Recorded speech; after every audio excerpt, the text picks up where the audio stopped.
Shalom, selamat pagi Bapak Ibu, Saudara-saudari yang dikasihi Tuhan. Senang dapat menjumpai Bapak Ibu, Saudara-saudari melalui sapaan dan renungan harian GKI Cikarang hari ini dengan tema Pertobatan Gaya Hidup. Sebelum kita merenungkan firman Tuhan, mari kita berdoa. Ya Allah, Bapa kami yang kami tinggikan di dalam Yesus Kristus Tuhan kami, puji syukur kami naikkan kepadamu ya Bapa, atas segala berkat dan anugerah yang senantiasa Engkau limpahkan di dalam kehidupan kami. Saat ini kami akan mendengarkan dan merenungkan firman-Mu. Tuhan berkatilah kami, bukalah mata hati dan pikiran kami. Berikanlah kami hikmat agar kami boleh mengerti akan firman Tuhan yang akan kami dengar. Di dalam Yesus Kristus Tuhan kami berdoa. Amin. Renungan kita kali ini diambil dari Injil Markus 1 ayat 1 sampai 8. Namun yang menjadi pusat refleksi kita adalah Markus 1 ayat 6 yang berbunyi demikian. Yohanes memakai jubah bulu unta dan ikat pinggang kulit, dan makanannya belalang dan madu hutan. Bapak Ibu, Saudara-saudari, ketika saya ditugaskan menangani proyek untuk menerapkan sistem yang baru di perusahaan kami, saya berkesempatan bekerja dalam tim yang terdiri juga dari beberapa orang asing dari Australia. Ada satu hal yang rutin dilakukan setiap pagi hari atau siang menjelang sore harinya, yaitu memesan kopi untuk anggota tim, termasuk untuk saya sendiri, dari salah satu gerai kopi terkenal. Hal itu membuat saya memiliki kebiasaan baru. Mulai dari 1 gelas sehari, berkembang menjadi 2-3 gelas kopi per hari saya butuhkan untuk dapat tetap segar sepanjang hari melakukan rutinitas pekerjaan. Bahkan ketika proyek sudah selesai pun, kebiasaan ini tidak hilang, seperti sudah menjadi gaya hidup, berlanjut terus sampai beberapa waktu lamanya. Hingga akhirnya di satu waktu ketika memasuki masa prapaskah, Panitia Paskah GKI Cikarang mencanangkan kegiatan aksi penyakalan diri atau APD.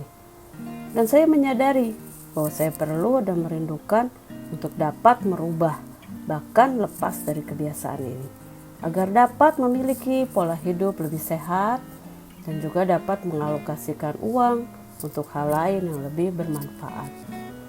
Saya berdoa dan memohon pertolongan Tuhan untuk saya dapat mulai mengurangi jumlah gelas kopi yang saya minum per hari dan juga mengurangi frekuensinya dari setiap hari menjadi hanya 1 atau 2 kali per minggu.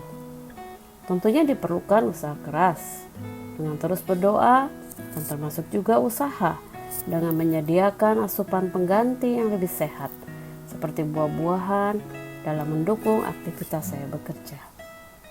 Puji Tuhan, dengan pertolongan Roh Kudus, akhirnya saya dapat mengurangi, bahkan akhirnya terlepas dari hal yang saya anggap suatu kebiasaan yang mengikat saya. Memesan atau meminum kopi di gerai tersebut sudah sangat jarang saya lakukan. Hanya ketika tidak terhindarkan atau harus mengadakan pertemuan tatap muka di sana saja. Bapak Ibu, Saudara-saudari terkasih, mari kita mau belajar dapat menentukan sikap yang tepat terhadap realitas modern. Apa yang sering dapat kita lihat dari perilaku hidup modern adalah kecenderungan situasi hidup yang gemar dengan kesenangan dan kenikmatan atau yang kita kenal dengan hedonisme.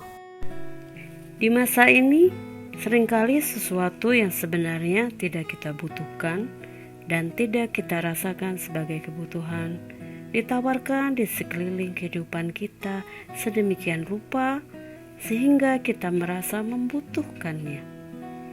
Yohanes Pembaptis memakai pakaian jubah bulu unta, makanannya belalang dan madu.